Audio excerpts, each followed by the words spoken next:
Mike Norvell's got his work cut out for him. We all know that, but he and the Noles are getting down to work. Spring practice is almost concluded. The spring game coming up this Saturday in Tallahassee. We got the big game, James Coleman on the line.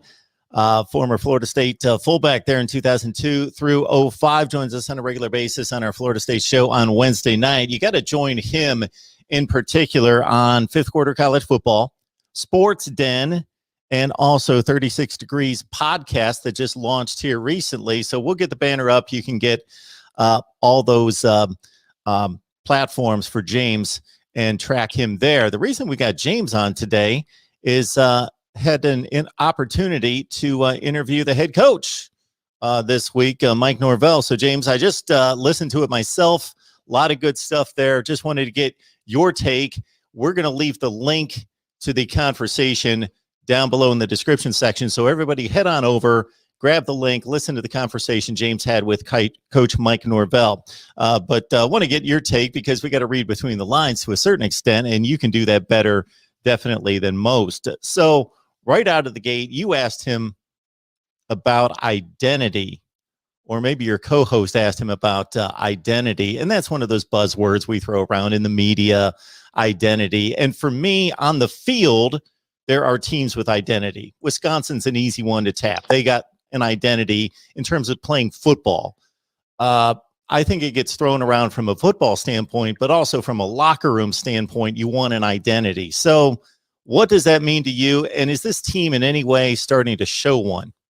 Who knows? I think one of the things that I've tried to pattern myself, and I like my our co-host on our Wednesday shows, a young man who's got a great following and no game day with Logan Robinson, is trying to put the facts out there and explain it from a way that's not public relations.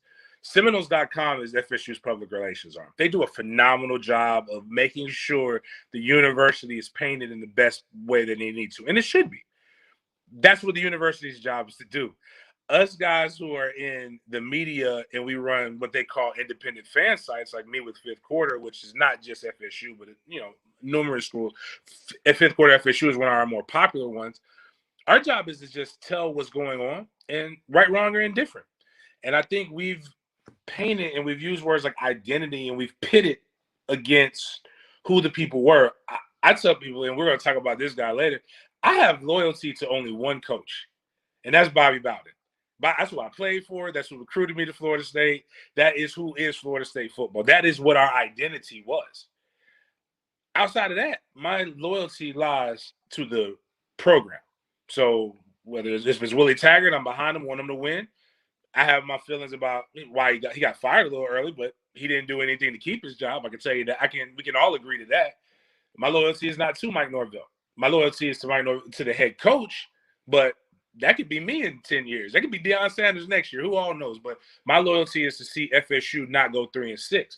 So when the identity that Mike Norvell kind of hit on numerous times in the interview was, I want to bring it back to what FSU football was. So I can only identify that to what Bobby Bowden did and what Jimbo Fisher did for the most part for the middle parts of his career at Florida State.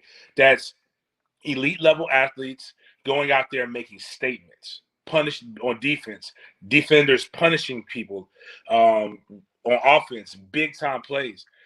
The way I grew up watching Florida State was the Peter Boulware, the Andre Wadsworth, those guys making our rival coaches, i.e. another legend, Steve Spurrier, cry so much that they had to institute a penalty for late hits because they hit to the echo of the whistle. I remember Peter Boulware told me if I'm 2 steps away from the quarterback and he threw it, I take offense to that. So I'm gonna hit him anyway. I did all that work. I might as well hit him. So or you see Marvin Jones, like when I was growing up, there was a picture of Marvin Jones hitting, I think the University of Miami quarterback and knocking him parallel. So those are the things that I grew up with and then in turn went to go play. And those aren't the things that my son is growing up seeing. My son doesn't remember going to Florida State games. Like he was born in I got it, 7 now, so we're 21. So that means he was born he was born in June. So he was the first when we won the national championship. When we went on that run, he was Google Gaga and spitting up stuff every 5 seconds. Then he went through 14. So he saw the win streak. before we lost to Oregon. And, 15 wasn't bad. 16, I think, was another good year. That's when I almost had to cuss out EJ Manuel for telling my son he could be an NFL player eating chips and soda. It's not the advice you want your son to get. But like now, him seeing all these things, it's not like how it was when I was growing up. And the identity is how we're going to get that next generation of knows. Like, and so when I'm speaking for like my son, and I always tell this, I've been telling more vocal about this story that happened to us after the 2003 season. Like February, March of 2004, I remember we had all the Knoll legends, the who's who. My first time ever meeting Deion Sanders was at this meeting. We won 10 games, lost to Miami twice, once in the regular season, once in the bowl game. And everybody knows PK Sam about this time last year getting on Bobby about a plethora of things, but one of the more incendiary things was saying that he lost to Clemson on purpose to keep Tommy his job. Tommy was getting fired that year. Him beating a top 5 Florida State definitely helped his career. But we beat Clemson, we go play in a national championship more than likely. Well, again, 10 wins. We got cussed out like we went 3-6. They let into us. We have, dropped the dynasty. We haven't been playing to the bar. And there was a lot of other stuff. But the gist of it was we lost the identity, even though the identity has shown that it's really been lost. But I get what they were saying now. They all had children, like my son's age. So what they grew up watching was 15 years of dominance. And even before that, really good teams, anytime, any place, go into somebody else's field and whip their ass. My son's seeing us get obliterated by Notre Dame. He's seeing, not even forget the Notre Dames. That happens. Notre Dame's a good traditional program. North Carolina's not, even though we beat them, but it still was a close game. And North Carolina State's not. We shouldn't be getting blown out by North Carolina State and Louisville. And that's what my son's seeing. And that's not what the identity is. So Mike's doing it really well with recruiting right now, and getting some identity changing type guys like Travis Hunter and some of these other cats. So we'll just see how it progresses. But I think, that's what I hope that's what Mike's trying to get across. And I got to think one of the indications of having that identity or being able to get it back is that you're stepping on the practice field every day. And something you experienced was you're facing a better player across from you during practice than you typically are on Saturday. And Saturday is almost a break because you're playing Duke, Louisville, Wake Forest, whomever.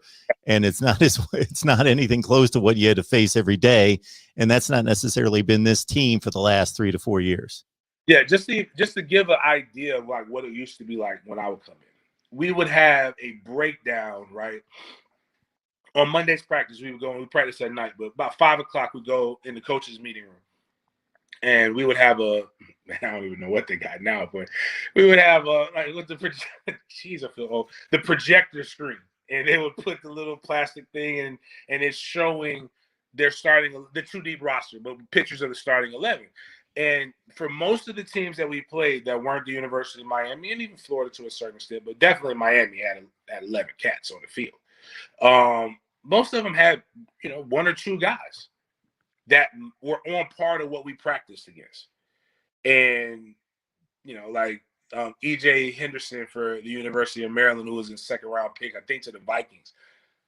Really good middle linebacker, better than what we had. But he was the only guy that they had. Yep. I'm trying to think of, some other cat. Oh, like when we played North Carolina State, all 4 of their D linemen went 1st round. But really we focused on like Mario Williams. And then they had a guy named Manny Lawson who ended up getting drafted to the 49ers. 2 different types of DNs, but we needed to know where these guys were at so that when we were running certain plays. Now, I say that when I say the guys who I went up against in practice every day, multiple guys drafted early. I came in with 3. I was a linebacker when I came in, and I was by far nowhere near as good as these other guys, like Buster Davis, Sam McGrew, and AJ Nicholson. And I played against Sam in high school. AJ got drafted. Buster got drafted. Sam I think he might have got invited to a camp or something like that. That next year they bring in Ernie, but with them, Kendall Pope, who ended up getting drafted, Michael Boulware, who's really, really good, Allen Augustin, who was a really good linebacker, but they bring in Ernie Sims the next year. So, like, just that linebacker core that I played the first 2 years, I mean, I practiced against every day the first 2 years, would be Hall of Fame guys at North Carolina State. The defensive ends all got drafted. D tackles, Dockett was the guy. Like, this is who you're going up against in practice, and you're winning against these guys in practice at times. You're losing too, taking your L's, but you're winning more than you're losing. And the guy who got me to where I knew that this was a real thing was a guy named Eric Powell from out of Orlando. He was a defensive end. And I got bummed out because for the first time in my life, I wasn't that guy. Even when I got bullied into playing football my freshman year, but I made varsity. I got bullied into being on varsity because I was that good of an athlete, and they, slowed the game down by teaching me how to play.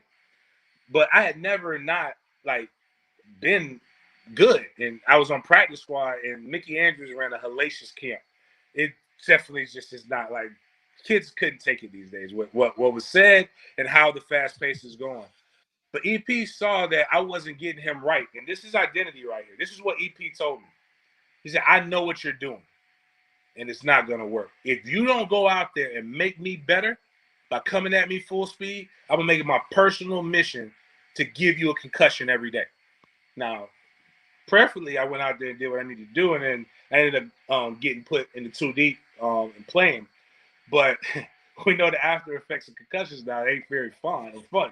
But he knew that he needed somebody on the other side of him to be great, to make him great, so that when he went on that field, it was different. Because we practiced in 2 to 2.5 hours. So 24 periods, 24 times 5, I think that's exactly 2 hours, plus A, B, C, D, which are the practice that you're volunteering those hours for special teams, but if you're not there, they'll find a way to get you to condition, to voluntarily do some conditioning, and then conditioning at the end. So you're out there for 2.5 hours, 4 days a week.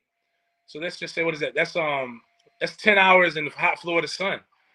That means on Saturday when I play a 3-hour game, somebody got to pay for me doing them 10 hours in the hot Florida sun, and for nothing. And really, when you break it down to how much you play, you really only play about 10 minutes of real time. And in that 10 minutes of real time, if you get a highlight, that highlight's only 10 seconds. And if you get 2 highlights, you're drafted. So you're really doing all of this for 20 to 30 seconds. You're doing 10 hours of practice for 20 to 30 seconds on the field. Somebody got to pay. Somebody going to give me my 20 to 30 seconds. And you don't see that. We don't know what it looks like in practice because the media is not giving us a real thing. And I haven't been over there to see it because I don't really care what they tell me. I got to see it on the game. You'll see it. When you see it on the field, you'll know it's real in practice because the way they'll handle it, the way they'll walk, the way they'll go out there. You could tell a prepared player. A prepared player is a confident player. A confident player makes plays no matter what. And that's what, when I'm watching the spring game or when I'm watching this season, that's what I want to see. Prepared, confident players that are going out there making people pay.